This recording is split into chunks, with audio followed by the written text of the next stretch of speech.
The clock above the stove showed 4:40 p.m. when Emily stepped into the Harris house, shaking the cold from her coat. Winter had come early to Ohio that year, and the sky looked tired, like it had been awake too long. She smiled out of habit, careful and polite, the way she always did when she crossed that doorway. Daniel Harris stood near the counter holding 2 mugs of coffee. He smiled back, but his eyes moved past her, toward the hallway. Emily noticed it this time, not because it was loud or dramatic, but because it was quiet and practiced. Like a reflex. "Dad's getting ready," Daniel said, setting a mug in front of her. "He has a meeting." Emily nodded.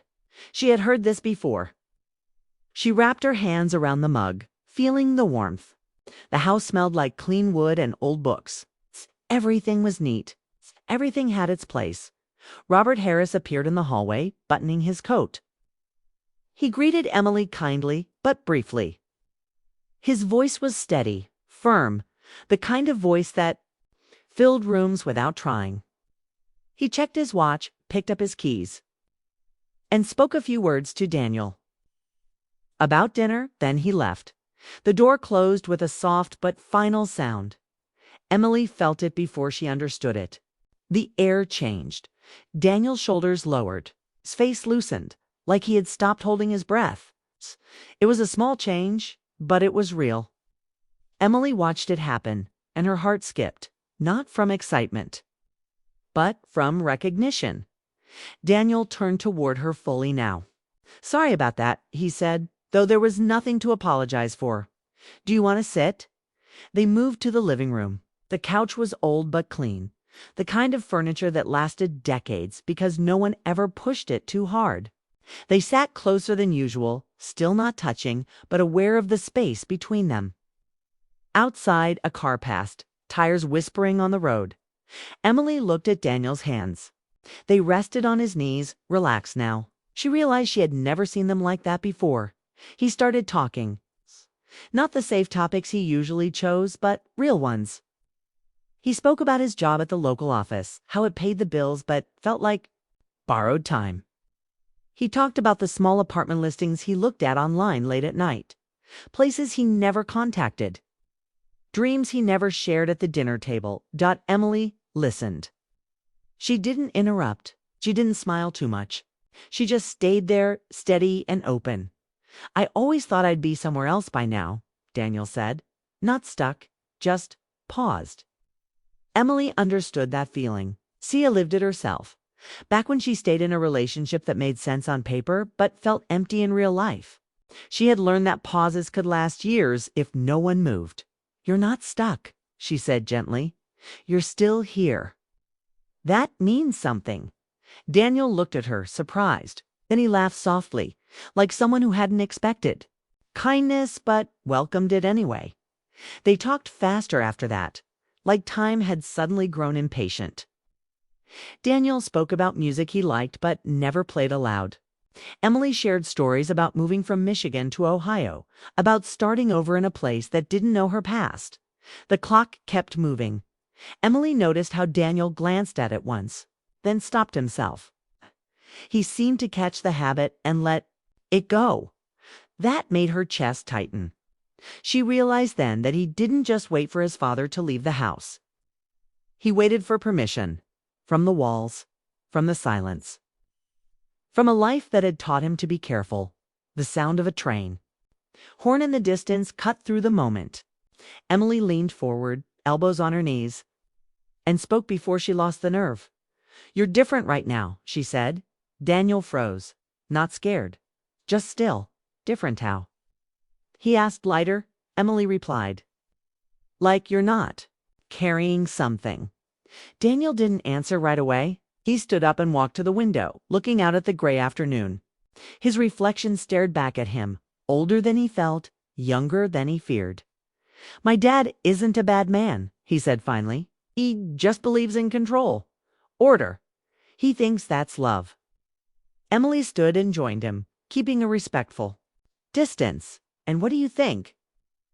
Daniel smiled, but it didn't reach his eyes. "I think love should feel like air. The words stayed between them, heavy and true. Emily felt a pull then. Not a rush, not a spark, something deeper. A quiet draw toward someone standing at the edge of themselves. She wanted to reach out, to offer something solid, but she knew better than to rush what wasn't ready. Instead, she said, "You deserve." That Daniel turned toward her. For a moment, the room felt too small for what passed between them. Not desire, but understanding. Not romance, but the path toward it. A sound broke the stillness. The garage door. The return. Daniel stepped back instinctively. His face changed. Not dramatically, but enough. The careful smile returned. His hands folded together. Emily felt the loss like a sudden drop in temperature. Robert Harris entered the house, greeting them both. The conversation shifted to neutral ground. Weather, work, plans? Emily answered politely. But her thoughts stayed with the version of Daniel she had just seen slip away. When it was time to leave, Emily put on her coat slowly. Daniel walked her to the door. His father stayed behind, already focused on the evening news. Outside, the sky had darkened. Streetlights flickered on. Emily paused at her car, keys in hand. "Thank you for today, Daniel," said Emily looked at him. Really looked. "Thank you for trusting me," she replied. They stood there for a second longer than needed, not touching, not speaking. Something unspoken stretched between them, fragile and strong at the same time. Emily drove away with a quiet ache in her chest. She understood now. That day hadn't been ordinary. It had been a beginning. Not of a romance, but of awareness. Inside the house, Daniel watched her car disappear down the street. The silence returned, heavier than before. But it felt different now, because once you see yourself clearly, even for an hour, it becomes impossible to pretend you didn't. And Daniel knew deep down that the waiting could not last forever. The night after Emily left, Daniel did not sleep. He lay on his bed, staring at the ceiling fan as it turned slowly, counting nothing, thinking about everything. The house was quiet in the way only long-lived houses could be, full of memories. That did not speak, but still watched. His father's television murmured in the living room, then went silent. A door closed. Footsteps faded. Daniel stayed awake. Morning came early. Robert Harris sat at the kitchen table with his newspaper and coffee, as he always did. He spoke about weather and traffic. Daniel answered with short replies. He felt different, like his skin no longer fit the same way. The hour Emily had spent in the house without his father had opened something he had sealed for years. When Robert left for work, Daniel did not feel relief. He felt pressure. Like time had begun to move again, and he had no excuse to stand still. Daniel went to work, but he could not focus. Papers blurred. Emails stayed unread.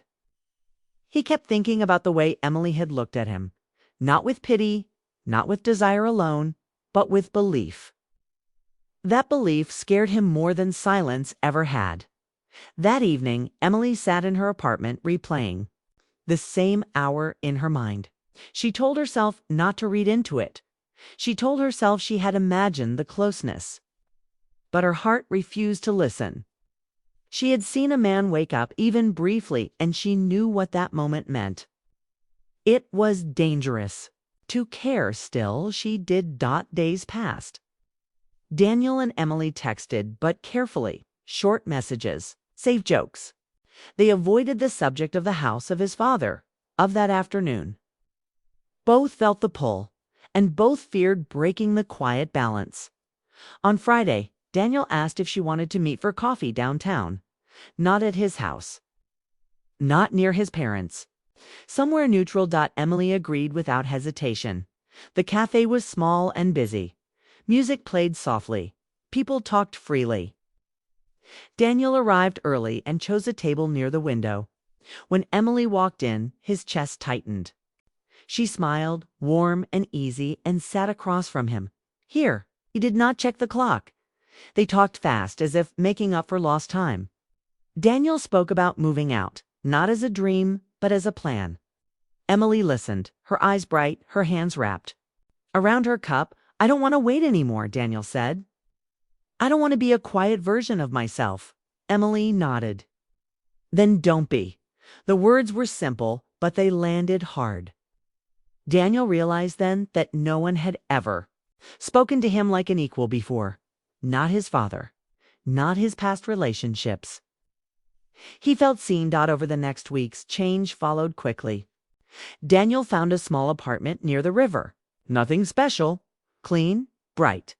His own. He did not ask permission. He told his father, calmly and firmly. Robert did not argue. He only looked surprised. Maybe proud, maybe afraid. It did not hug. But something shifted between them. Emily helped Daniel move. They laughed, joked, and shared pizza on the floor of the empty living room. The air felt light, free. The space felt honest. Their relationship grew slowly, but clearly. Walks after work, long talks at night, shared silences that felt safe. There was romance, but also respect, traction, but also patience. They did not rush what mattered. One evening, Daniel invited his parents over for dinner, not out of duty, but choice. Emily helped cook. Robert arrived quieter than usual.